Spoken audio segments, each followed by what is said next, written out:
wa kathratas su'al, banyak bertanya. Banyak bertanya dimaksudkan adalah bukan banyak bertanya di tempat-tempat yang berasingan.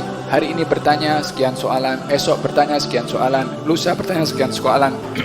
Yang ini adalah perkara yang wajar karena miftahul ilmi as-su'al, kunci kepada ilmu itu adalah soalan. Sayyidina Abdullah bin Abbas mengatakan ketika ditanya bagaimana engkau menjadi seorang yang berilmu, kata Abdullah bin Abbas mengatakan, bilisanin sa'ul wa qalbin agul.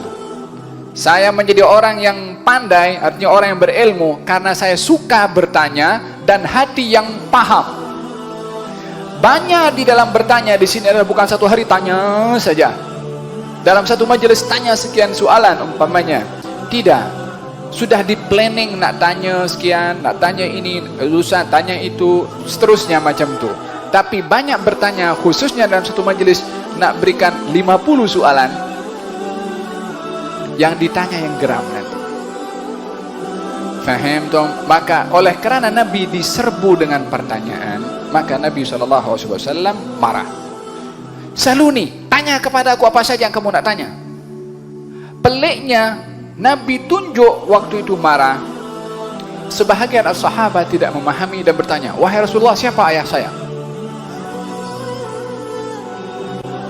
Dijawab oleh Nabi Fulan. Dijawab berapa soalan tanya siapa nama ayahnya. Maka ketika berkali-kali mereka bertanya demikian, Sayyidina Umar bin Khattab cerdik, pandai, paham keadaan Nabi.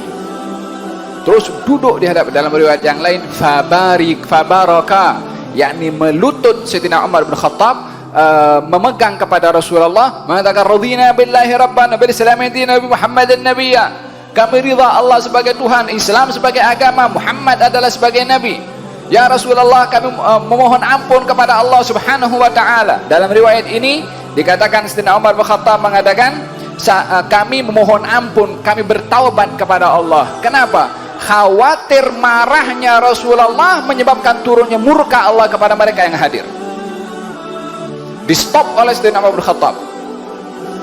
Paham? Ini bukan marahnya sembarang orang. Marah kita, tak bergerak apapun. Iya kan?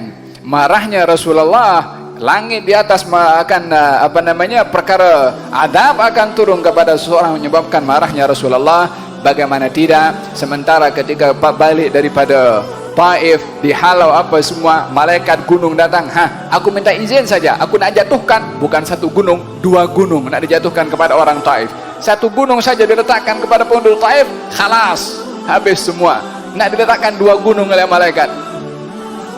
Tapi jangan.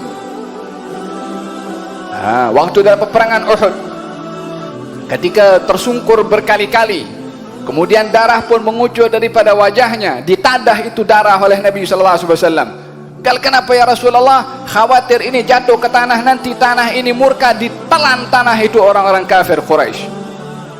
Aku mengharapkan mereka masih mau beriman. Dan keadaannya adalah menyebabkan atas dan bawah ini pun juga merespon kepada apa yang terjadi kepada Nabi Muhammad SAW, suka dan juga dukanya. Dalam keadaan suka, menyebabkan perkara baik datang. Dalam keadaan kalau dibikin marah akan menyebabkan juga azab pun akan terkena kepada yang menyebabkan Nabi marah.